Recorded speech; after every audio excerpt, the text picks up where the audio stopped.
recording. Welcome to the latest edition of the Hudson County Sports Podcast. I'm your host, Jim Haig, and don't forget that the Hudson County Sports Podcast is brought to you by the wonderful people first at Stan Sports Center, which is located at 528 Washington Street in Hoboken, and also a new sponsor beginning this week. It is the wonderful people at Strulowitz Gargiulo Twin Borough Physical Therapy, located up at Nardone Place in Jersey City. Today, my special guest, and he has a very, very unique perspective on a lot of different things, but more importantly, his career, which is just absolutely fascinating about what he's been able to accomplish in his life. He played baseball and at St. Peter's Prep and helped St. Peter's Prep win their first county championship in over 30 years when he was a senior, playing shortstop, I'm pretty sure. And no, that was your junior year. I apologize. Okay, but see, you're going to talk before I even introduce you. All right, but then he went after he was done with high school, and he thought he had a chance to play college baseball. But you correct me if I'm wrong. Did you at all play college baseball? I played a fall season at St. Peter's. Okay, fall season at St. Peter's, but then he became a New York City police officer, and then while he was a police officer for about a dozen years, he then went to study and got his license and passed the bar and became a lawyer, where he's been a lawyer now for got to be close to 30 years. And it is my good friend Chris DeCresce, who was known back in his high school days as Chris Foldat DeCresce. When I was giving everybody Chris Berman nicknames back then, which was a lot of fun, and got a lot of juice from it back in my days at the Hudson Dispatch. But it's my good friend Chris DeCresce who's with us. Chris, how are you? And it's great to be here, and thank you for having me on. It's an honor to be here. I know some of the kind of legendary Hudson County sports figures that have been on this podcast, Mr. Hurley, Mike Rooney, Joe Urbanovich, just to name a few, and to be included in that group somehow, even though it's kind of a strange story, or a different story, I greatly appreciate it. Thanks. No problem, Chris, and thank you very much for taking the time to talk to me. Okay, so you're born and raised in Jersey City, and more specifically the Greenville section of Jersey City, which raised other great people too, like, I don't know, myself. But what was it like? You grew up on Van Ostrin Avenue, and grew up in Ostrin, went to Our Lady of Mercy Grammar School. It was, to me, I wouldn't trade growing up in Jersey City for anything. And in particular at that time, being surrounded by, the Hurley family and, having characters like, Father Miller involved in, OLM sports. And, I look back to, even taking it way back to growing up and having parents who maybe didn't understand sports fully, first generation Americans, so, maybe didn't understand the importance of sports to everyone in an area, but kind of let me go and let me do it. Even in Pee Wee basketball, my first basketball coach was Joey Mack. Wow. Which was, the coaching tandem was Joey Mackey and John Kelly. And John Kelly, 1 and 1A, if they are affectionately known as. Even at that age, realizing, the competitive nature of sports and being one of the good players in your neighborhood was important to me. It was important to a lot of my friends, and playing against guys like Bobby Hurley, Danny Hurley, Darren Zavino, who's now coaching at UCLA, Muggsy Yankowski was a terrific player in Pee Wee's, and just being around all of those guys and just the competitive nature of Joey at that age. I think he was in 7th or 8th grade, and I was in 1st or 2nd grade. Him pulling me aside and saying, Father Miller didn't want me to coach this team, so he kind of screwed us with the kids that he put on this team. Keep on shooting until I tell you to stop shooting. There you go. Right? That's what every first grader wants to hear, right? Culminating in one of my favorite memories is one of the kids on the team, his grandmother, when I was walking off the court, said, "Hey, you gotta pass the effing ball. Don't be a jock." The grandmother said that to you? Yeah, it was one of the team's grandmothers said that. Wow. All right, so let's turn the clock back, Chris. Let's turn the clock back before you start talking about your growing up at CYO basketball. All right. Was sports? I mean, you say you're first generation, so your parents were born elsewhere? Yeah, my dad was born in Italy, correct? Yeah. Wow, and where was mom born? Well, her family is Irish descent, but she was came here when she was very when she was born here. Oh, she was born here. Okay. Everyone else kind of was born elsewhere. All right, so now you're a young kid growing up. What was your inspiration to want to play sports if you didn't get it from your parents? Did you grow up in a good neighborhood where other kids were playing sports? I mean, that's what everybody did, right? I mean, that's how you make friends playing sports. And being one of the good kids was kind of how you made your friends, right? I think you kind of judge people by how good they were at sports, and to me, I think that's one of the great benefits of growing up in a place like Jersey City. Like, I didn't really care what other people looked like. It was more how they were in sports, right? And if you wanted them on your team, or they wanted you to be on their team. And another one of my inspirations was my uncle Jamie, who actually played shortstop for the FA, at St. Mary's back in the early '80s, and I used to go watch all of his games as well. So just watching those teams. So who was your uncle? I'm sorry. Who was your uncle? Jimmy Cavanaugh. Oh, shoot. Jimmy Cavanaugh is your uncle? Correct, yeah. Jimmy Cavanaugh was my Little League teammate. How about that? Oh, is that right? Yeah, small world. Huh. Yeah. So, I used to go watch he played, grammar school baseball for OLM, actually. And then, how did that happen? Wait a minute. He got somehow pilfered out of St. Paul's and went to OLM? Correct, yeah. Wow. I think for his 8th grade year, I remember going down and watching the games out of the annex. The old annex behind Roosevelt Stadium. Sure.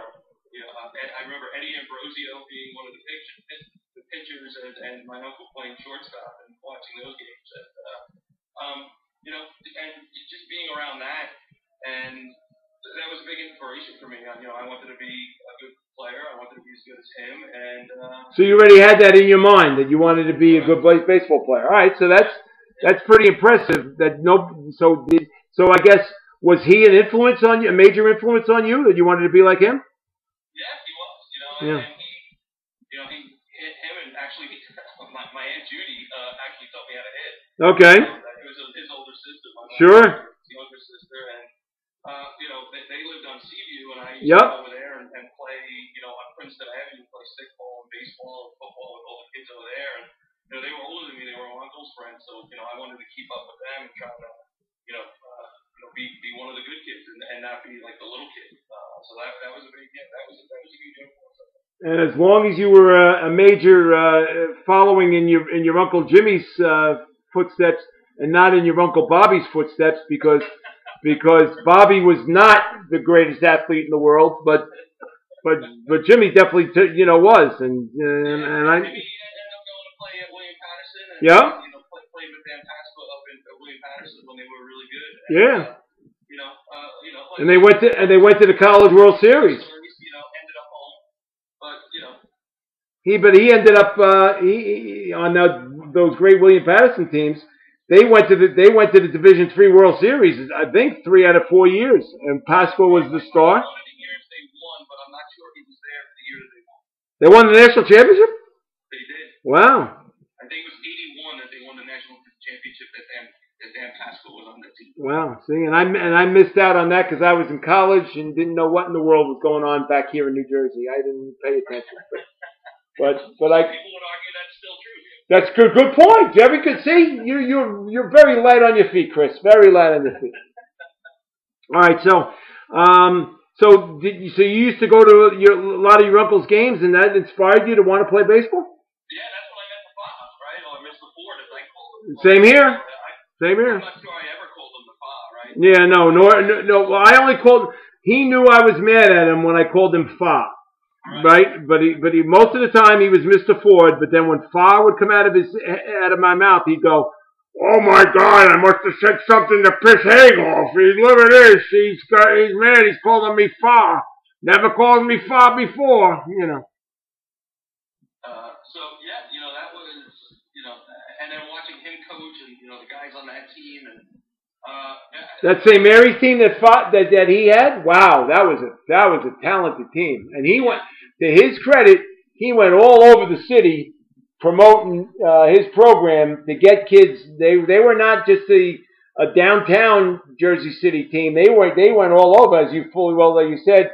Your Uncle Jimmy was from there, and Jimmy Smith was the first baseman, and he was from Greenville. And then they had, people like Vinny Capitani and Louis Campusano that were from St. Paul's area. And then he kept going with the OLV crowd, and he had John Morrison and John Malone and who was the lanky kid, skinny kid that played shortstop, was really, really tall, and I can't think of his name now. Oh, Vinny Calabrese. I mean, that was a very, very, very good program that he had. Yeah. It was incredible, right? Yeah, and when he got the job with the White Sox, he had to turn over the keys to the castle, so to speak. And who replaced him as head coach at St. Mary's? Mike Hogan. And that's where Hogan got his coaching stuff from. See? Stick with me, Chris, and I'll teach you something new every day. Yeah.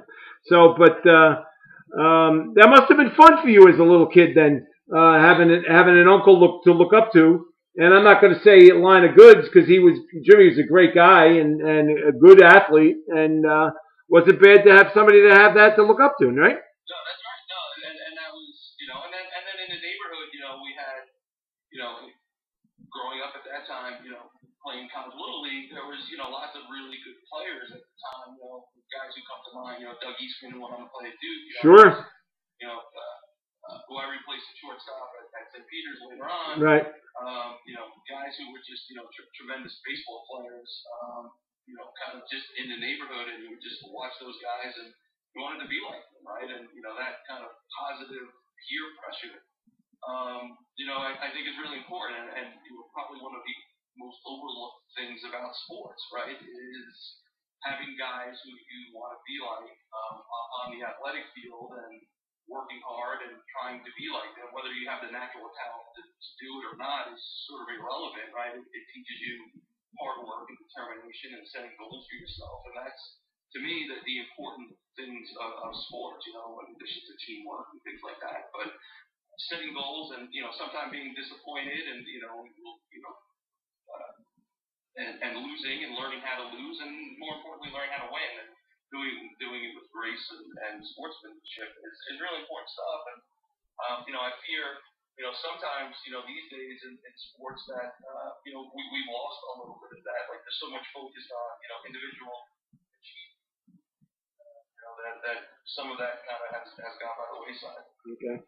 All right, so now, did you have a choice of where you wanted to go to grammar school, or did your parents? No choice. It was instilled in you that you had to go to a Catholic grammar school, and of course,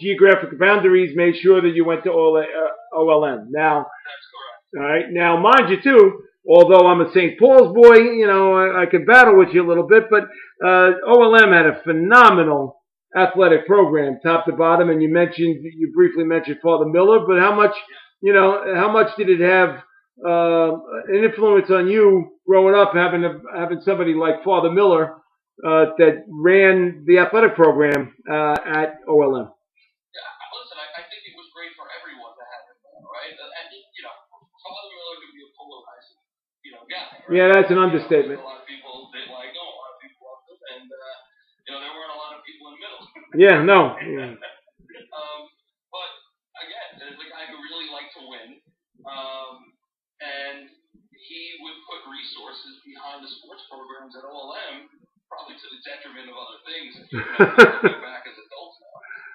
but he would put a lot of resources behind the teams there, and he was. He kind of created that Pee Wee program where, first, second, third, fourth graders all playing together, getting to know each other, and you got to know the kids in your neighborhood. You got to know the kids in fourth grade when you were first graders. They were on your team. Right. Right? And the fourth graders showed the first graders how to play, and then, you have a guy like Joey Mack who comes back to coach in 7th and 8th grade. He went through the Pee Wee program, and then, he became a coach, and then, I became a coach, and, in 7th and 8th grade as well. My coaching mate was Bobby Hurley. Wow. Yeah, and, he coached, the Nets, in the OLM Pee Wees, and then, my first and second year of prep, I became a referee. So that was, it was a way to learn how to give back to your community. It's a way to learn how to, that it wasn't just about playing. It's also later on becomes about coaching and, teaching kids and, kids from your neighborhood and on your way to becoming a responsible adult, right? I'm not sure that ever happened for me, but, I'm still working on it. But, it was a good program. So, having something like that, and then, from there, as a player going into, Biddy and then grammar, the grammar league, and, Brian and Gary Rabbit were my coaches in grammar school, and, both, I know Gary was a really good baseball player at his time. Absolutely. At his time. Brian went on to become a Jersey City police detective, and, these are guys who grew up in a neighborhood and took time out to coach us, right? And, they didn't have an enviable job, right? Because Bobby was on the team, right? So, every coaching move they made, Mr. Right. was kind of sitting behind them in the stands. So I think that was a tough job for them, maybe they signed up for it. But, our grammar school basketball team, when I still tell people this was, we had the Hurley brothers on there, Darren was on that team. Alfonso Millsap, who became a really good player at Marist, right? And then went on to play at, I think he played at Fairleigh Dickinson, at the Madison maybe, and we had a really good team, and those grammar school tournaments at the time were, we were playing against Terry DeHeer, Jerry Walker, Jerry at Assumption, Terry at St. Pat's. St. Pat's, right? And that was every tournament. It was OLM, Assumption, St. Pat's. It was just a lot of fun. Yeah. And, really one, learn the game. Two, really focused on being a better player and working hard. And you wanted to get playing time. You wanted to work hard, and you wanted to be a contributor. So those were fun, really great times. And a lot of that was run by kind of Father Miller, right? And wow, questions. Making sure all of them had the players, and making sure we had the equipment and the uniforms, and all of those programs, helped kids, right, and kept them off the streets, kept them focused on doing something, and got them involved in the community, which is to me really important. That's it. All right. Well, we will continue with our great discussion with Chris DeCresce after this message from Stan Sports Center. And Stan Sports Center is your local full-service sporting goods vendor and authorized team dealer. They offer quality products and dozens of brands to outfit your team top to bottom. Stan's has proudly been supporting the local community since 1946 and is your one-stop shop for uniforms, equipment, online team stores, and so much more. Locations in Hoboken and Saddlebrook and servicing the entire tri-state area. Visit them on the web at Stan's Plural Sports. No, try again. Stan's Plural Sports Plural CTR.com. That's Stan's Sports CTR.com, and check them out on social media for their latest creations. That's Stan's Sports Center, located at 528 Washington Street in Hoboken. Telephone number there 201-798-4466. And if you mention that you listen to the Hudson County Sports Podcast and you listen to Chris DeCresce, you will get a 10% discount on all retail that's in the store. Not bad at all. So if you want to go get your Met and Yankee gear for the beginning of the new baseball season, head down to Stan's. And if you mention the Hudson County Sports Podcast, you get 10% off. Not a bad deal at all. That's Stan's Sports Center, one of our primary sponsors of the Hudson County Sports Podcast. And say hello to my friends down there, Danny and Lou and Todd, and they're all great, great people, and they help so many people in terms of providing equipment and uniforms for a lot of the local area. So Stan Sports Center, proud sponsor of the Hudson County Sports Podcast. All right, we'll be back now with our talk with Chris DeCresce, who's talking about growing up in the famed Our Lady of Mercy athletic program. And Chris, you played basketball at OLM, but obviously you played baseball too as well. And was Father Miller the head coach? Did he coach you in baseball too? My seventh grade year, it was Brian Doyle. Oh wow! God rest him. Yeah. Good man. Yeah, a really great guy, really good baseball guy, and I really learned a lot that year. We were terrible that year, actually. And, you know, not to we did have the best crop of eighth graders that year. I'm not sure what happened. You know, the only two seventh graders who were on the team were me and Mike Fritz.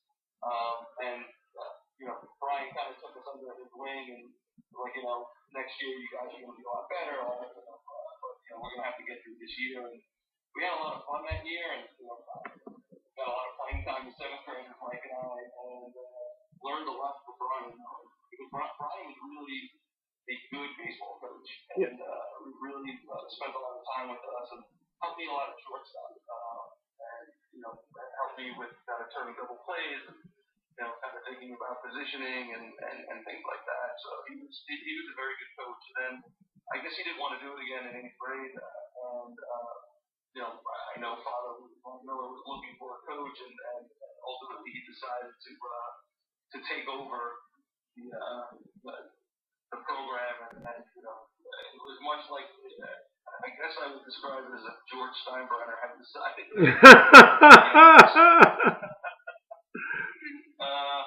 You know, Father, you know, thought he was Casey Stengel. I'm not sure that was true. Yep. You know, we had a good year that year. We had a lot of fun again. You know, had some good players on that team. And again, you know, it was a kind of core group of guys that you went through with. You know, Darren was on that team. Mike Fritz was on that team. Anthony Calandrillo was on that team, who ended up, you know, being an all-county player at Hudson Catholic. Right. You know, we had some good players on that team, and I think we lost the championship game to St. Paul's. You know, who you know had a very good team. Actually, you know, we lost the playoffs to St. Al's, as I think about it now, and one of the longest home runs that I have ever seen hit was by Paulie Garcia, who actually went on to play at St. Anthony. Oh, you're kidding! Wow. He hit a rocket shot over the left center field fence in the old Metro Park, which was, you know, like Yankee Stadium, super deep out there. Yep. And he hit a home run off of Darren. I don't want to bash Darren, but off of Darren. And he's going to be a guest. As a matter of fact, I'm taping it tomorrow. So how about that? See, small world. Huh? Oh, you're taping Darren tomorrow? Yeah, absolutely. Taping Darren. Yeah. Actually, I've been texting with him today. Neither of us. Sorry to report to you. Neither of us mentioned the podcasting stuff. Yeah. Oh, you know what? You know what's amazing? It's not tomorrow. It's tonight. Oh, is that right? Yeah. It's. I'm taping it tonight. See, it won't air at the same time, but I will be taping it tonight. So anyway, so talk a little bit about you, but you also play basketball too as well. And I played basketball, and then you know there were various football things that we kind of tinkered with there, but nothing too serious there. And then after eighth grade. Well, did you have a choice of where you wanted to go to high school or no? Yeah, probably not. Okay. Maybe my parents gave me the idea that I did, but I always wanted to go to prep, right? And I think a lot of that was because a lot of the guys that I looked up to from Orlando, who I thought were good students and good athletes, a lot of them went to prep. And that's how I was very happy to go to St. Peter's and had the opportunity to go there, and that was a place I kind of always really wanted to go as well. So, and a lot of, all I'm saying, a lot of things there, a lot of my friends went there. Lots. Yeah. Probably one of the, we had a lot of fun this summer between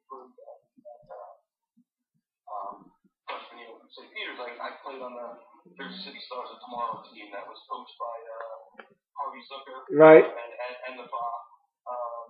And we went out to Wisconsin to play in a tournament there. And that was a lot of fun. There were a lot of really good players on that team. Now you were still in eighth grade then, right? No? Yeah. We just graduated from eighth grade. Okay.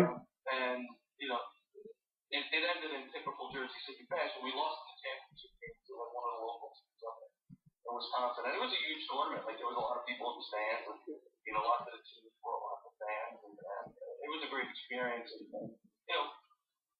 not only kind of being in that atmosphere and playing for the Bob, which I've learned so much about baseball that summer playing with the Bob, but just being around what was the future of Hudson County baseball at the time, right? A lot of Jersey City kids that I saw who went on to play at other programs, and we kept up with each other over the years. But you had no idea that was going to be the future of Hudson County sports, right? You had no idea who those guys were and who. No, you just yeah. Maybe some of us from CYO baseball, but there were kids who didn't play CYO who were on that team, and or kids from the Heights who you didn't really see that much, and it was really a great experience. And again, kind of. And plus the chance to travel away from Jersey City. I mean, you were as a kid, 13-year-old, you would have never dreamed about going anywhere else. That gave you a chance to travel and get away a little bit, right? It was, to me, it was still, it's still one of the best experiences of my life. I remember the first day when Harvey came around to our hotel we were staying, and handed us an envelope with money in it. And we were getting meal money every day because it was sponsored by DeFeo Ford, I guess at the time. Right. Whatever DeFeo was at the time, and he had sponsored the team along with the Jersey Journal, and they were giving all the kids kind of meal money to get food on the road, and that one kind of blew my mind. Open up an envelope and have $20. Wow, you could have been. You could have been like a kid in a candy store, so to speak, right? $20. Playing with all the kids and from all over the city, and it speaks to one of the hidden benefits in my estimation of growing up in Jersey City. A lot of kids on that team look different from each other, right? And yep. We were teammates, we were roommates, we shared rooms together, we all got along, and had a lot of fun. I had a blast. Yeah, and 4 to a room too, right? You probably had to sleep in the same bed with somebody, right? Yeah, and it didn't matter, right? It didn't matter. And I think that's one of the things in my life that I'm grateful for is having had experiences like that growing up, and learning how to just be teammates with someone or just be friends with someone, right? For all the other stuff that comes about. Okay. I think people should have more of those experiences in their life. Usually beneficial to young people to have those experiences. Yeah, and they're fewer and farther apart now. You don't get many chances. There's no such thing as the Stars of Tomorrow anymore. That's long gone.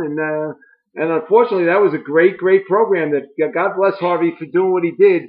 And a lot of the funding that went to that Stars of Tomorrow program came right out of Harvey's pocket. And I used to always say to him, I said, Harvey, come on, you got to do a little fundraising. You can't afford to spend that money out of your own pocket to put these kids up and give them uniforms and whatever. Because he says, "What, Jim? Where else am I going to be able to get my money from? What else am I going to spend the money on? I spend it on the Stars of Tomorrow." So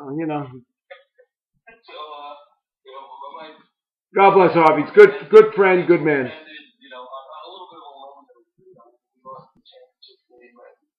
We're spending our last night in the hotel. We're flying out the next morning back to New Jersey from up in Wisconsin, and the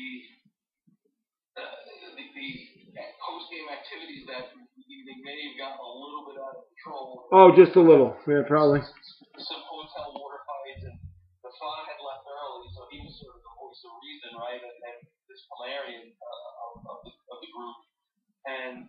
I think Harvey went to bed, and Joe Dinistrian was one of the coaches on there, and I don't know if they had gone to bed, and a water fight broke out among all of us.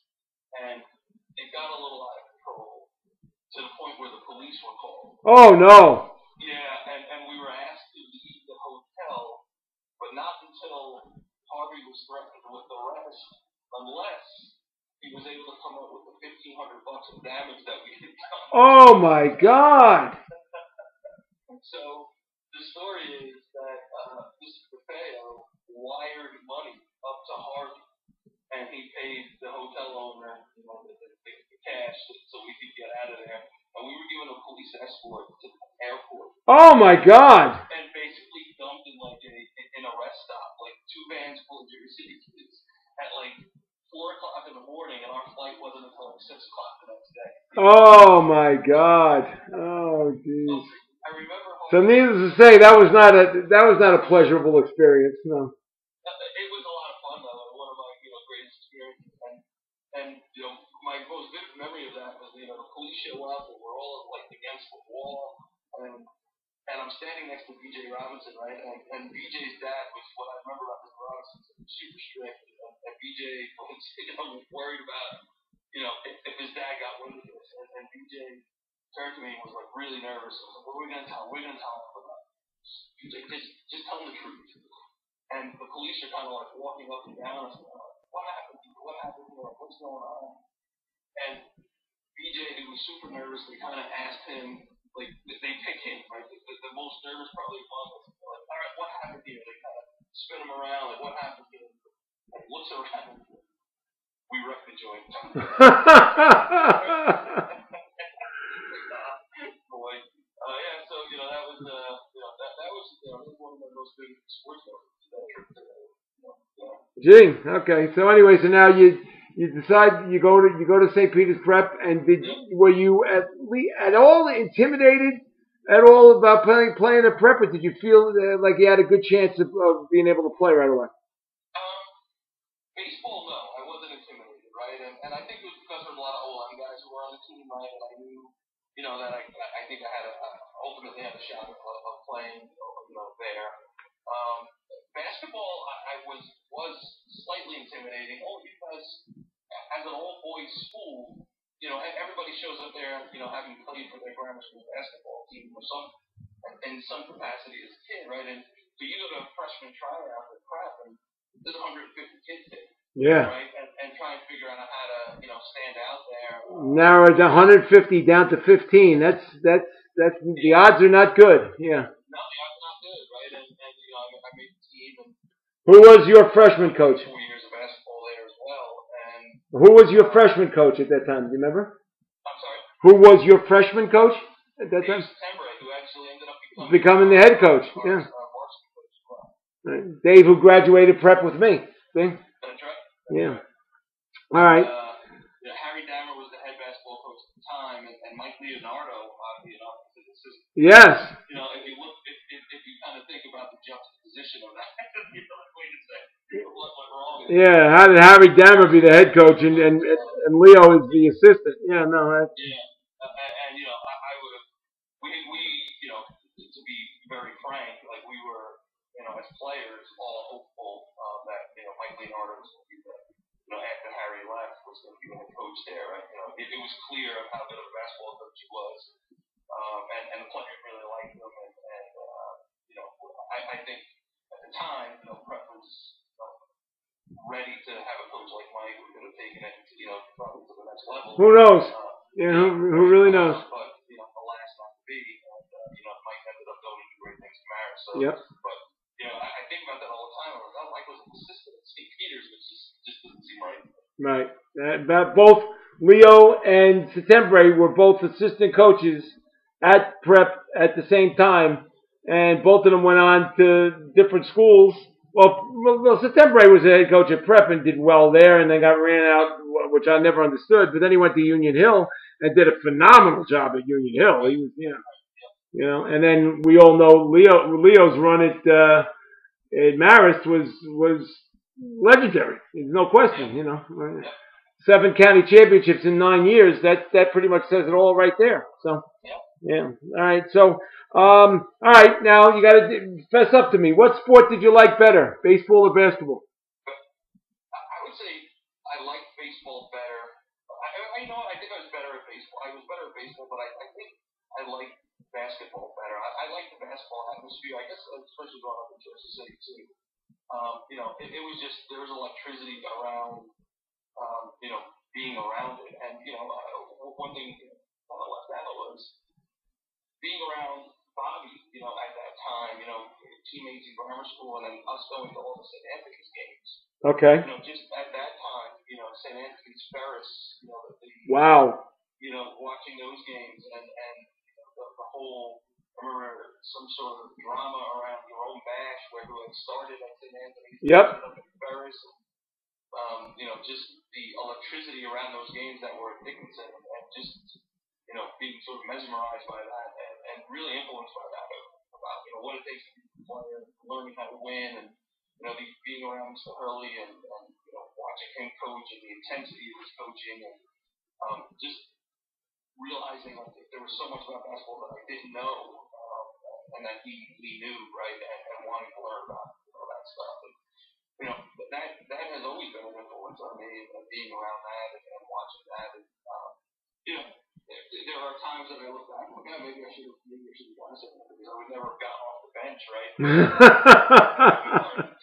That's it. You would have been right there. So, yeah, right. All right. And we'll be back with more with my special guest, Chris DeCresce, in just a little bit. But now we're going to have the first ever ad for Strulowitz and Gargiulo Twin Borough Physical Therapy. And for over 40 years, Strulowitz and Gargiulo Twin Boroughs Physical Therapy has been caring for Hudson County. With modern, state-of-the-art offices in Jersey City, Bayonne, and Hoboken, you can count on Carl Gargiulo and his highly trained, experienced staff of physical and occupational therapists who will help you recover from an injury, get post-operative care, and reduce your pain as best as possible to get back to the things that you love. From back pain to balance difficulties, sports injuries, and joint replacements, Carl and his staff will help you regain movement and resume activities you love and recapture your independence. If you want to, call Carl at 201-792-3840. Feel free to call Carl directly with any questions and visit their Hudson County offices or any of the other 42 Twin Borough locations throughout New Jersey. To learn more about Twin Borough and physical therapy, go to the website, which is www.twinborough.com. Strulowitz and Gargiulo Twin Borough Physical Therapy is an in-network provider accepting all major insurances. And from a personal note, I'm very pleased to have Twin Borough Physical Therapy, Carl Gargiulo and Strulowitz and Gargiulo on the Hudson County Sports Podcast team, because I am not only, almost like those commercials where it was the guy Cy Sperling said, not only am I the president of the company, but I'm also a client, with the guy who's losing his hair.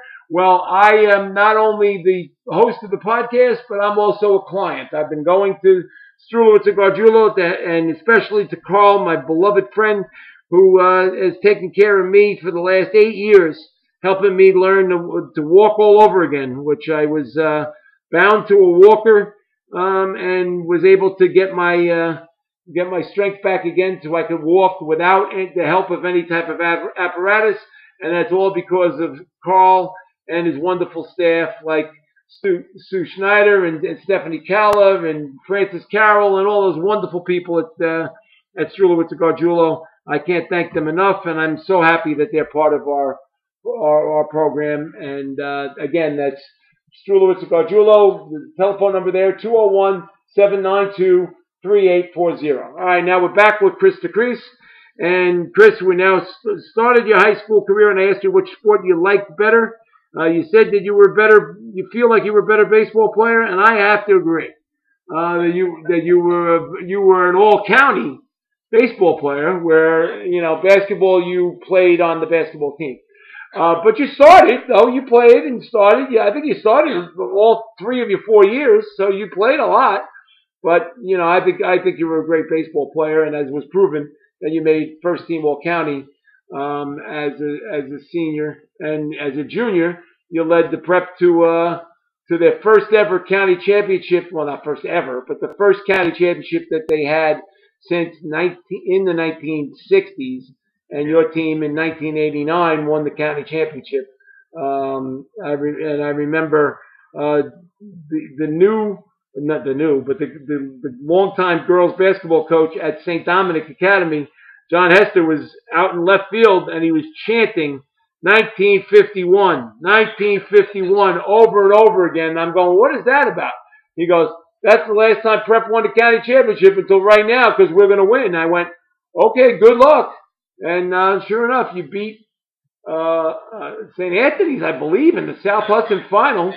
And then unfortunately, you had the the misfortune of running into Bayonne in the county final? Was that? No, that we ran into the bus of the number one team in the nation. Oh, that's right. You lost to Memorial. Oh yeah. Oh yeah.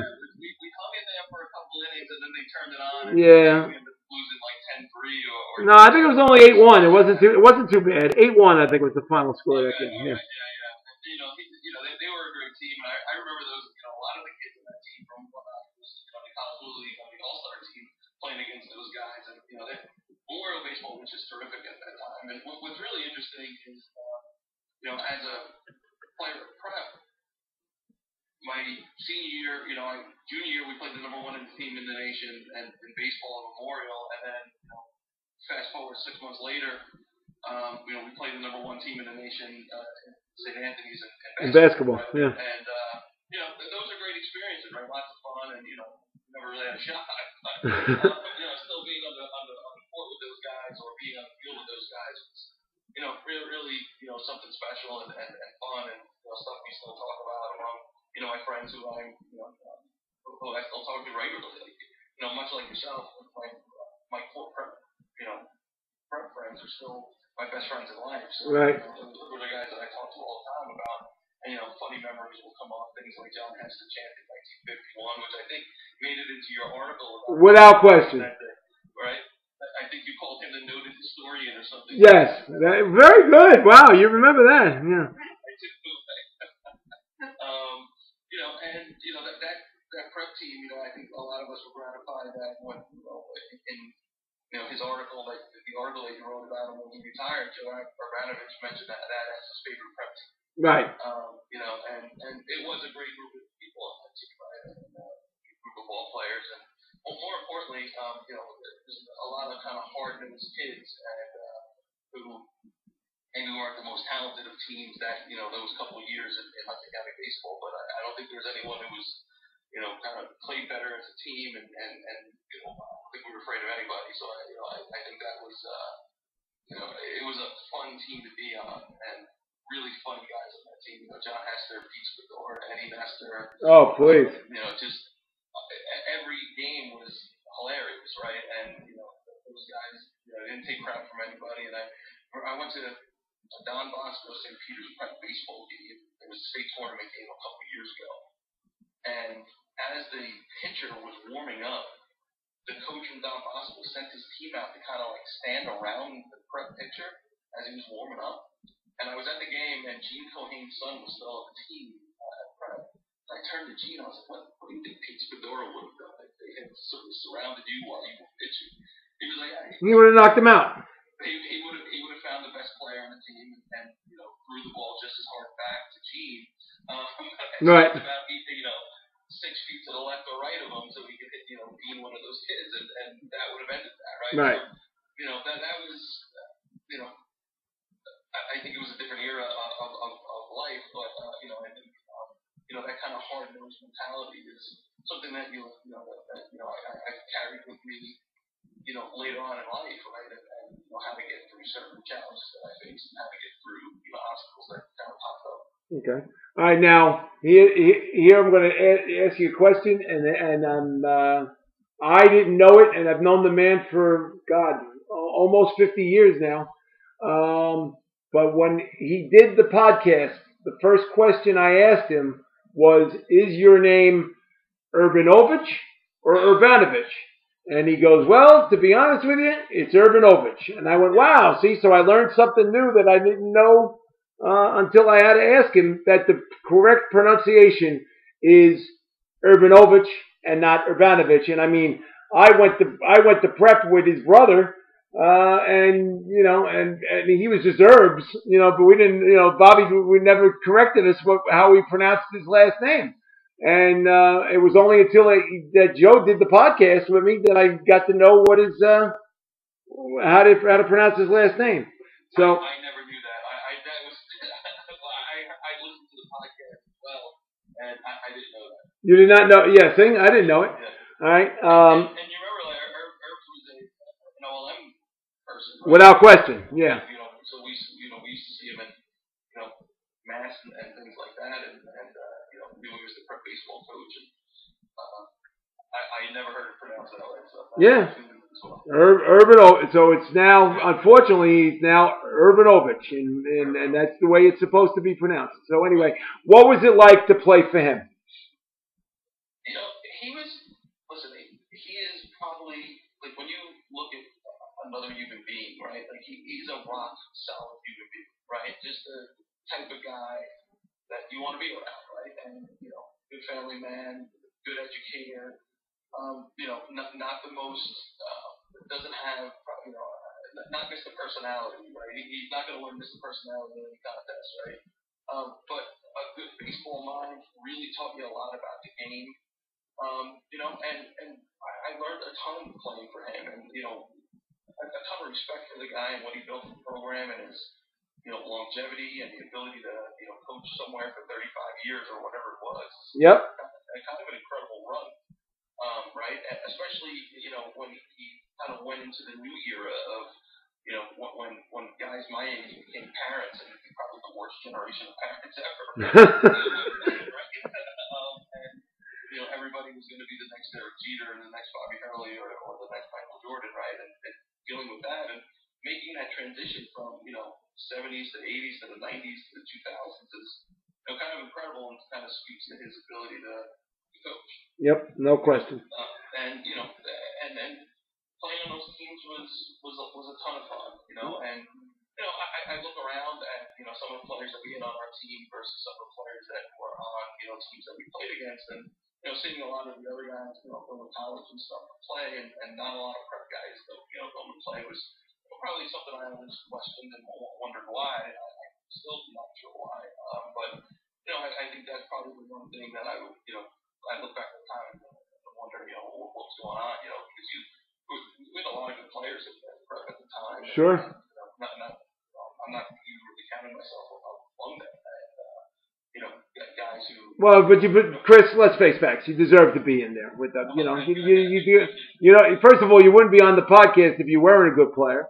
And I'm not having John Hester on the podcast. Okay. Oh, without question, but I wouldn't get a word in edgewise.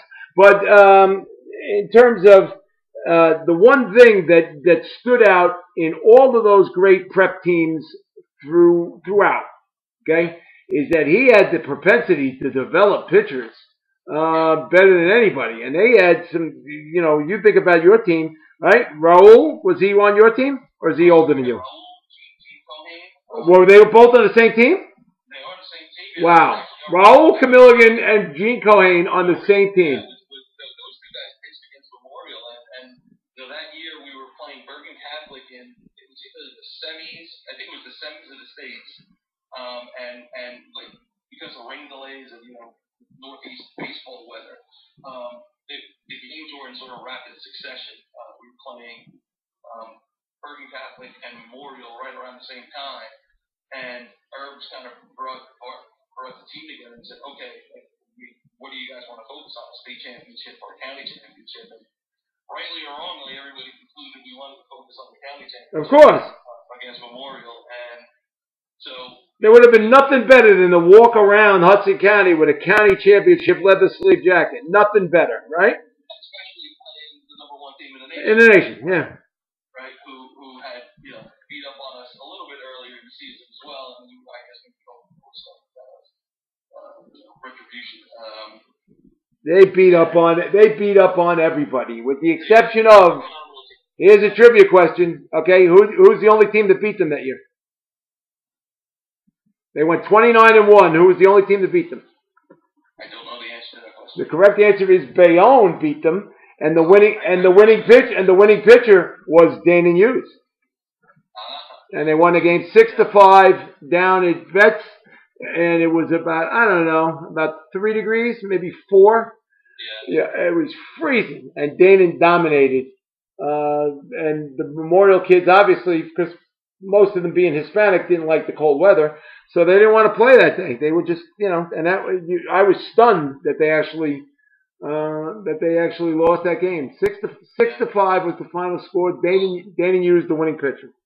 Yeah. I mean, Dana Hughes is phenomenal. Obviously, I went to play in the NFL. Right. He was a terrific baseball player. Oh my God. Oh God. And my father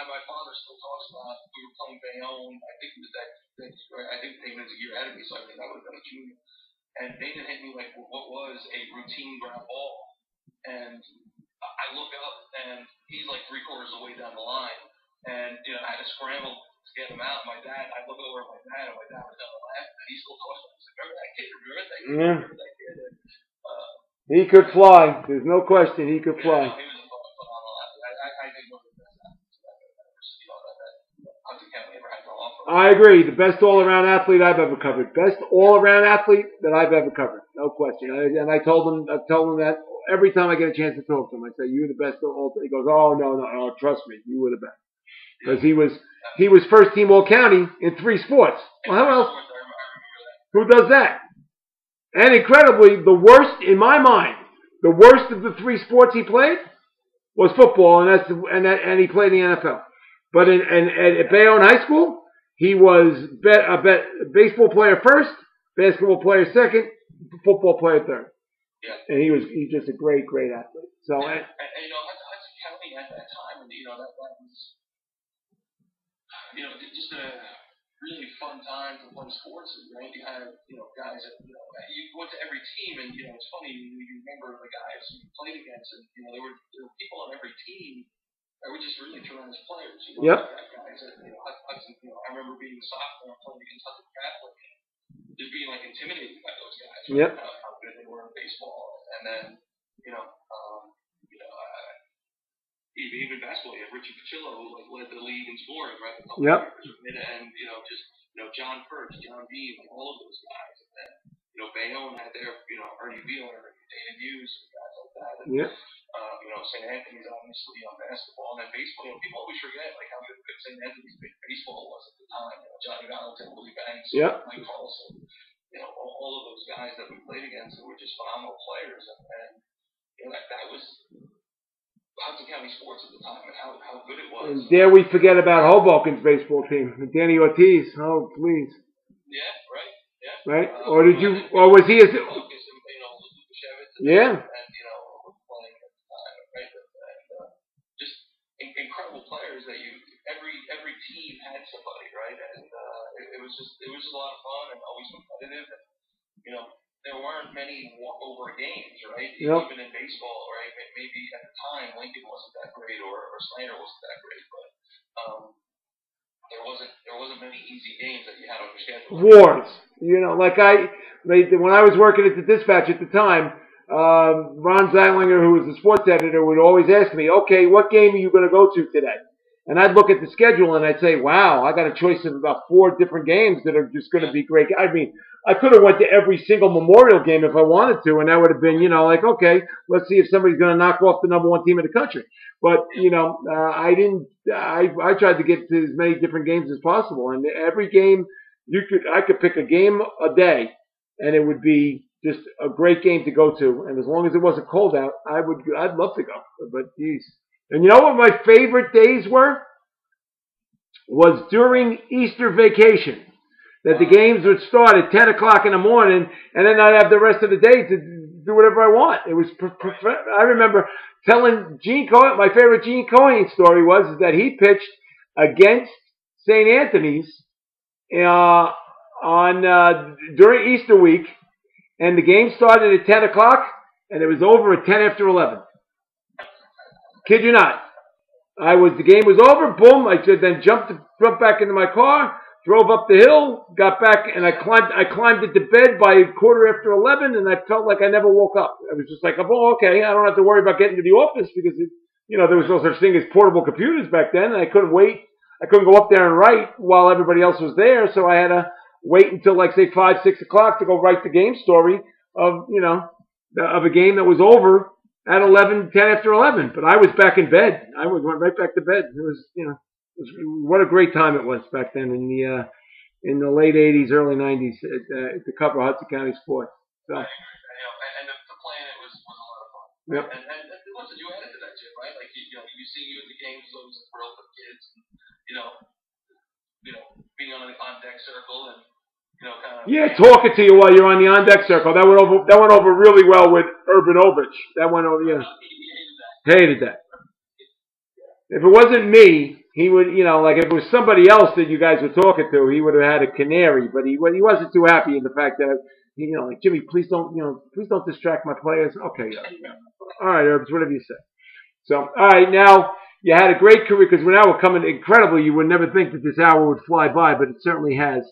All right, so let's talk a little bit about what were your plans to when you left, when you graduated from St. Peter's Prep. Did you have any hopes and aspirations of playing in college? Definitely interested in playing college baseball, and there was a lot of different, probably confluence of events that maybe prevented that, but not the least of which was kind of the financial impact of going to college at the time, right? Right. My parents had a lot of money. My mom cleaned houses for a living, and it was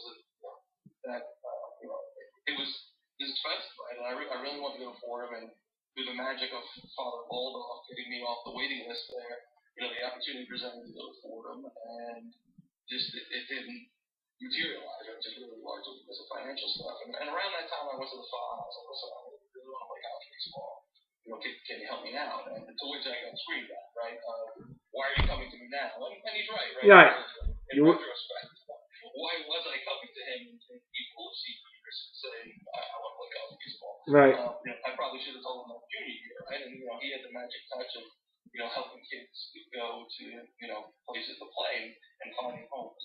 But to his credit, I played a lot on the Jersey City PAL teams, and he had known me obviously since we discussed earlier, since I was a little kid and watching my uncle play for him, and he went kind of went out of his way to help me, and there were a couple colleges that ended up becoming interested. Lynchburg College down in Virginia, which actually had made the Division II World Series the year before, which was a really good program. Pace and a couple other schools, got on. I got on their radar because of the FOB, and kind of maybe old-fashioned attitudes, or just I've never heard of that school, or why are you going to go there? And this is all going to be really expensive. With my parents, we were having discussions around that, and ultimately, I ended up at St. Peter's College, right? And the price was right, and I had the opportunity to play for Bruce Sabatini. It is a Division I baseball program, right? At the time, I had some good players on the team, and I was 18 and probably didn't make the best decisions at the time, or I look back and maybe I was annoyed or frustrated that I ended up at St. Peter's College, given I'd grown up relatively close to it, right? And a lot of my friends were out, going other places, and I went there. I played the full baseball season. Decided that I didn't really want to even stay in school, not even play college baseball. I didn't want to play college baseball, so I kind of revisited with the FOB, and I was like, all right, what should I do? Again, yelled at me very tough. Of course, eh? And he was like, well, what are you coming to me now for, DeCresce? I drop a couple of F-bombs in there, but I don't want to lose our listenership. But yeah, exactly right. Your FCC license, right? Like how it's termed, and so I kind of for a couple of years I wasn't sure what I wanted to do, right? And kind of bounced around, and ultimately took the New York City Police Department test. At a young age, and I was probably during my freshman year of college. I took the police department test. And, that summer, after my freshman year, the father was like, all right, play on this summer team, and we'll figure out, and we'll try and find you a home. And I got hurt during one of the games, and I got hit with a pitch, and kind of came to a come to Jesus moment with my parents, essentially saying, it's time to give up the hope of baseball here. You got to figure out your life. I was probably 18 or 19 at the time, and probably a little angry and kind of annoyed at the world. Took the police department test, and I got called, pretty quickly, and ended up coming to New York City College, right? And got out of the academy at 20 years old, and kind of hit the streets, and had to figure it out at that point, right? And part of me was like, wow, how the hell did I get here, right? Okay. Right, what is going on right now? And oddly enough, it's just the truth of the matter was that at the time in the New York City Police Department, you took one test, and there were 3 police departments in New York City Transit Police, New York City Housing Police, and the NYPD. And I took that test, and I ended up in transit police. Right? I didn't even know what the transit police was. All right. Right? Or that really that they existed, or there was other things. So, that gig was 7:30 at night, 4 in the morning, riding trains in the New York City subway by yourself through the worst neighborhoods in New York City. Wow. Right? And, later on, when I did my law firm interviews, I used to say that nothing teaches you the value of an education, but walking a foot post alone at 2 o'clock in the morning in Bed-Stuy. Yeah. Right? Right. And, so almost immediately I went back to school, went back to City University of New York, paid for it myself. They had a good, While you were still a police officer, though, right? Correct. Yeah. So you're juggling a full-time academic load just to get your undergraduate degree, right? And you're still a police officer. Now that's got to be brutally tough to try to juggle both, no? It was really hard. So I was working really mainly 7:30 at night to 4 in the morning, or I was working the midnight shift. So I was doing that and going to school every morning. Wow. Right, and hoping you didn't get stuck with an arrest, right? Or if you did, explain to the professor I didn't make it to school because I had a robbery arrest, right? And getting through that. While I was doing that, I was also studying for the sergeant's exam, which I did well on, and I got promoted to sergeant, a few years into my time. And in 1995, the NYPD, Transit, and Housing was merged together by Rudy Giuliani. So I was able to take the NYPD sergeant's exam and got promoted to sergeant. And after the merger, I had made my way to a precinct up in kind of like they called Manhattan Valley, which was kind of like the lower part of Harlem. And, was still going to school, studying for the sergeant's exam, and then I decided that I was going to, I kind of had my epiphany moment, the story that I always tell, and decided to take the LSATs and try and go back to school, and try and get into law school. Okay. So was that once you became a police officer, did you know at that point that you did not want to make a career out of it? That you knew you wanted to do something else? Yeah, I think pretty early on I did realize that maybe it wasn't the right place. Because I have a lot of that. I still talk to my police department partner by text probably every day or every other day. I made a lot of great friends in the police department. I learned a lot and had a good experience there, but maybe it was blind ambition, or maybe I felt like I was, selling myself short, or whatever.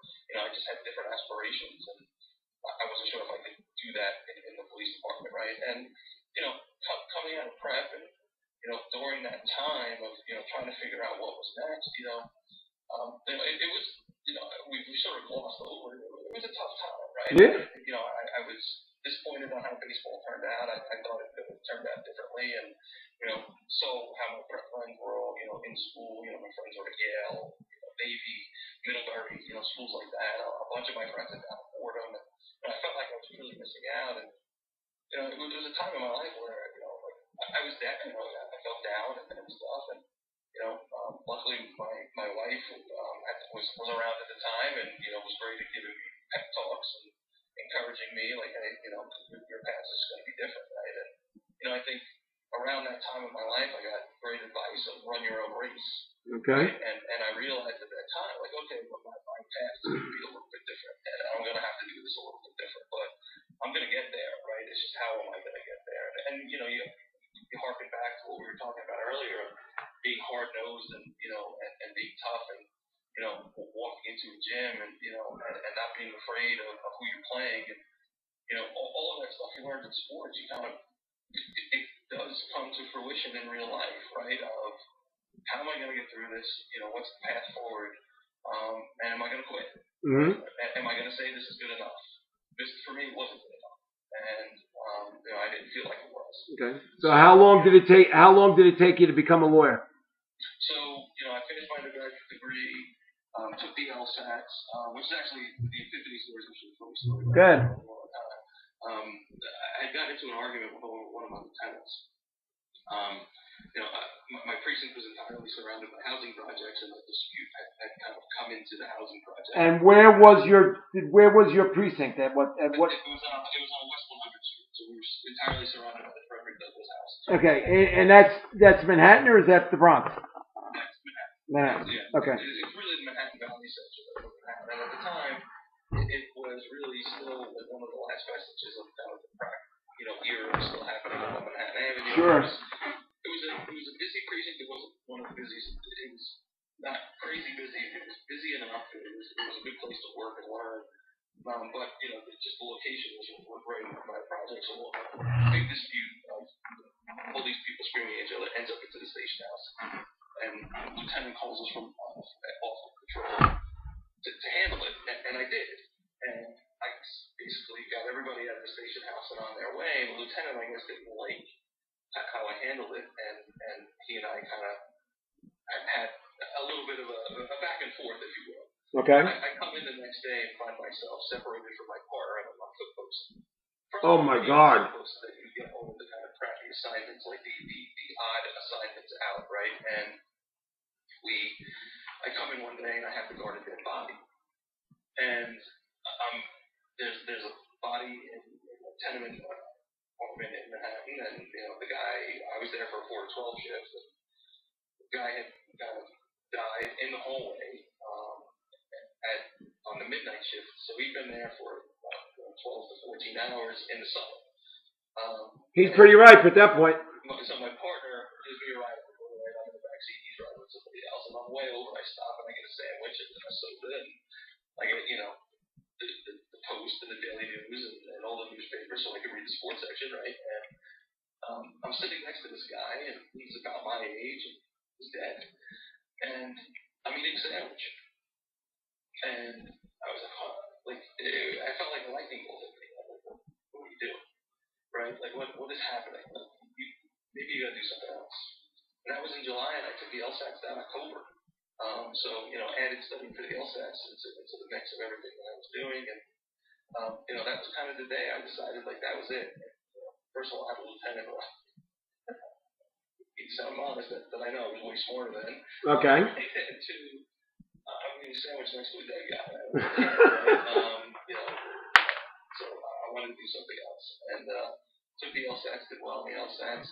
Did you share the sandwich with the dead guy, though? Okay. Did you share the sandwich with the dead guy? He was not interested. Right? Oh, okay. All right. Right. He knew where I got the sandwich from in that area of Manhattan, so that place is filled. Okay. So, I did well on the LSATs. I had good grades, when I went back to school. And, was lucky enough to get a full scholarship to a number of law schools, including Seton Hall, Rutgers, Brooklyn, St. John's, and I ultimately decided to go to New York Law School. So, that was still being on patrol, and going to school, right? So that was 5 days on, 2 days, 5 days on, 2 days off, 5 days on, 3 days off. So my days off rotated. I didn't really have a lot of days off when I wasn't in school or I wasn't working. Oftentimes it was both. So I was going to law school every night from 6 to 10 and then going in for the midnight shift every night. Wow. Wow. And I was lucky enough to bump into people come into your life for various reasons. One of my sergeants in transit, who was getting ready to retire, a guy by the name of Tommy McNamara, I bumped into him at a parade. And he's like, "Hey, didn't I see that you got the scholarship for law school?" And I was like, "Yeah, I did." And he was like, "Why aren't you down at One Police Plaza in the legal bureau?" I was like, "I don't know, was that a thing?" Right? He said, "You're supposed to go down there." He was like, "Oh, I'll play back in a couple days." And a couple days later, I get a call like to come interview down at the legal bureau. And he had called some people that he knew and got me down there. So that got me like a Monday to Friday 9 to 5 gig, which was great. Unfortunately, about 4 months into it, I get promoted to sergeant, and I have to go back out on the street. Oh, wow. Yeah. So again, back to Monday to Friday, 9 to 5, and let me interrupt you real quick. Were you married yet at this point? My wife and I got married after the first year of law school. Okay. Right. I had my son after the second year of law school. Oh my God. Yeah. Right. And I was lucky enough, in law school to do well, and everything happens for a reason. As I told this story on Facebook one time, as Sean Rocky Hamlin told me, yeah, sometimes that reason is that you're effing stupid. Yeah. My prep friends had gone to school, ahead of me, right? Because I was, kind of in the police department doing most stuff, and we go to, I go to New York Law School. It's free. And, kind of really bet on myself that I could be at the top of my class and get a job that would, pay enough for me to get out of the police department. Okay. So ended up finishing number 2 in my class, got a job at one of the Wall Street law firms, and, at that point, my wife and I decided, she was going to stop working, and I was going to leave the police department because, the first year salaries for lawyers at that firm were enough to cover what she and I were both making. Okay. And went there and then ended up, after 2 years there, they asked us to go to London. So we lived in London for 2 years, right after my daughter was born, and I was working, I went from being a New York City cop, right? I went from being a cop who didn't have a college degree to now working at, one of the top 10 law firms in the country, surrounded by people who went to Harvard, Yale, Columbia Law School. Like, I was one of the only local law school people, right? Where, and the kid who sat next to me, was a Rhodes Scholar at the Yale Law School. Right? Wow. And, it was kind of intimidating, but, again, you bet on yourself, and you're not afraid to walk into any gym to play basketball. I wasn't afraid to walk into any boardroom, right, or any meeting that I was, had to be in. And kind of took that attitude that I kind of learned playing sports in Jersey City and applied it to there. Like, I wasn't going to be intimidated. I wasn't, no one was going to intimidate me, and I was going to work hard, and I was going to outwork everybody, and that's kind of what I did. Okay. So, here I am working on, initial public offerings as a corporate lawyer, working on mergers and acquisitions, working on stuff that's on the cover of the Wall Street Journal, from a guy who, 5 years before that didn't even have a college degree and wasn't even sure where he was going. It's amazing. And so I worked there for about 5 years, and the hours were brutal, and, we had 2 kids, and, I got a call one day of, hey, there's a boutique investment bank that's looking for someone to work on their capital markets desk, right, and really learning the business side of, stocks and bonds. And I took that job and ended up working for a guy who played basketball at Princeton, and, a guy who was a really hard-nosed guy, and he was a Bergen County guy, kind of super rich, but probably one of the hardest nosed people that I ever met. And again, a former athlete who had that sort of winning mentality and looked at life, are we winning or are we losing? And as soon as I took that job, basically, the Great Recession hit, and I ended up in the investment banking group there working on, this particular investment bank represented banks all across the country who were losing capital, and they needed, capital to kind of replenish what, their operations and, to continue their operations. And I ended up working on all of those deals and working together with Bob, who was the boss who hired me, and, had kind of one of those 80s moments of him saying, you're doing an incredible job, like, how much money do you want to make this year, right? And gave me a piece of paper and said, write down how much money you want to make this year. And as I was writing it down, he said something along the lines of, bears get fat, bulls get fat, but pigs get slaughtered. And I just looked at it and I don't know what that means. And I wrote down a number, right? So I was like really flustered, and he put the piece of paper in his pocket, and that was my bonus that year. And I know I grossly undercut myself, but for me, like, it was life-changing stuff, right? I went from, again, I look back, 7 years before that, I was, like, I didn't have a college degree, didn't know what the hell he was doing, right? And 10 years or whatever, 12 years before that, I was a kid who, I felt like the carpet got pulled out from under me, and really had no idea where I was going in life. And, right.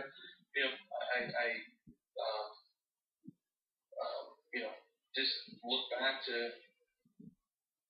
what you learned as a kid in Jersey City and growing up in Jersey City, and not, even if you were afraid, like walking around like you weren't afraid, right? So you didn't get smacked around or walking into a gym, walking into Ferris's gym, as from St. Peter's Prep was no easy task. No. And not being afraid, was an important part. And you had to show them you were, even if you were afraid, you had to show them that you weren't afraid. That's, right. And, that taking all of those things that you learn, working hard and outworking everyone else and hustling and doing the little things that it took to win was all stuff that that would go through my head. I'm like, I'm going to make this work. And so I worked at the investment bank for a number of years, and I got called by a law firm called Covington and Burling, after, during my time there. And we had been clients of Covington and Burling, and they were building a financial services corporate practice, and basically they said, we want to build it around you.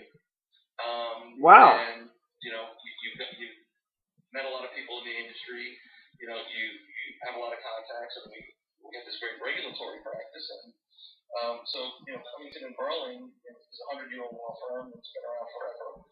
They do all the work for the NFL, NBA, NHL, Major League Baseball.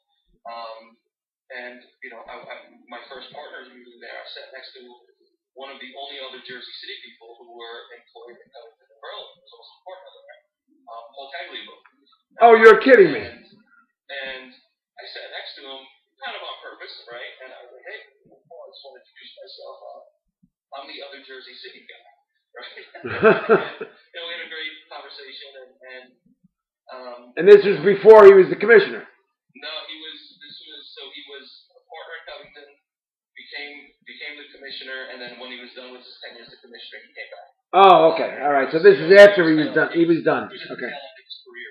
Okay. And looking around and saying, well, how did I get here? I guess I'm very proud of myself, right? In many respects, as well you should be. As well you should be.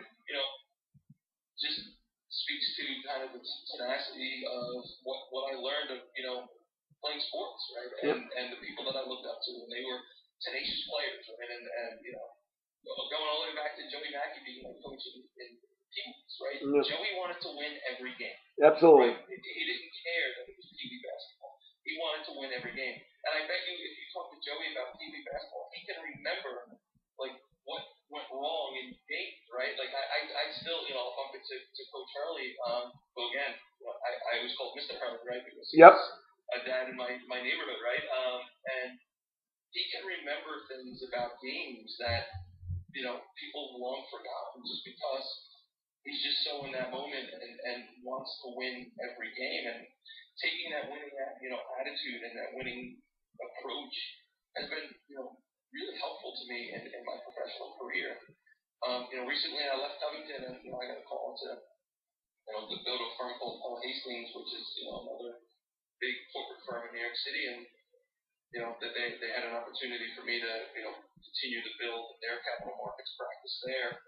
And they saw me out and gave me this kind of really great job offer that it's really hard to turn down. But I looked at Covington and I was like, it really gave me a shot, right? And they were loyal to me, but ultimately, I think the opportunity was too great to turn down. And how long you been at the new firm? 6 weeks. 6 weeks. Oh gosh. Yeah. So it's been sort of an incredible path, and I know a lot of people, right? With their you look at my parents and showing me how to work hard, right? Yep. My mom cleaned houses, and my mom and dad, cleaned offices at night. On the weekends, I would go with them. We would clean parking lots, wow, and things like that. Right? Are they both still with us? That ability to work hard and not being afraid of working hard, and it has paid dividends, throughout my life. And I have a lot of people to thank, this path. Are your parents still with us, Chris? Yeah, they live up there. My dad retired, and they live up in Jim Thorpe, Pennsylvania now. Oh wow, okay. Yeah. All right, and your sister doing well? She's doing okay. Yeah, good. All right. More importantly, let's mention what's your wife's name and what are your kids' names? My wife's name is Joellen. Okay. We met at a Maris dance when we were 14. Is she an OLM girl too, or I'm sorry? is she an OLM girl too? No, she went to St. Mary's in Bayonne. Oh, so she's a Bayonne girl. Oh. Bayonne girl, correct. Yeah. And I have two kids. Luke, who's a senior at the University of Virginia. Okay. And Sarah, who's a freshman at NYU. Wow, God bless. And yeah. Right? And all told, put it all together, a lot of it stems from your, like you said, the tenacity and the hard work and the dedication all comes from you playing sports. And do you owe a lot of your life to sports? I look back and maybe I should have learned to play the guitar or worked on my Italian or something. I don't know, right? but sports, really gave you that foundation of hard work. Right, and not being afraid to work hard, and not being afraid of losing, or not taking a chance, or taking that last shot, or whatever it is. And even now, like team building and being part of a team and making people feel like they're part of the team and recognizing people's contributions to my team is all important stuff that I learned from the coaches that I played for. And the teams that I was on, like you look at that 1988 prep baseball team. Hate to sound like Al Bundy for 4 touchdowns against Polkai.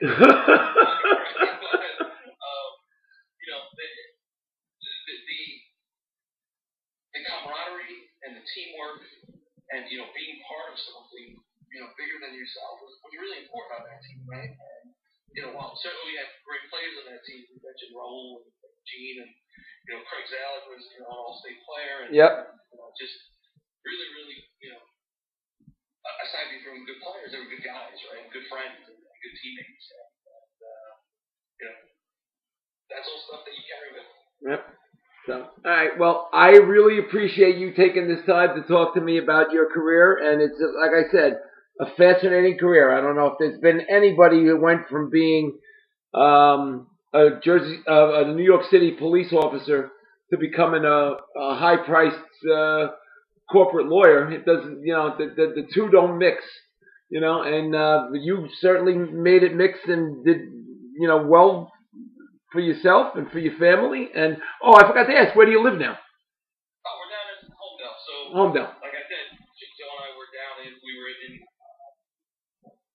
London for about 2 years, and then we came home and bought a place down here. We've been down here ever since. And my only knowledge of Homedale is 2 things. First of all, is that's where the Garden State Arts Center is, or PNC.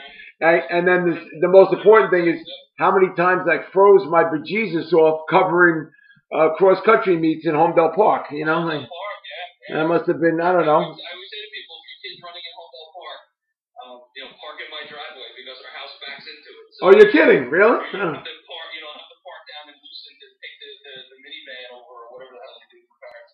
Well, see, I didn't have to worry about that. I just pulled right in and said, "Oh, look at me, here I'm here," and and I just moved, just drove myself in.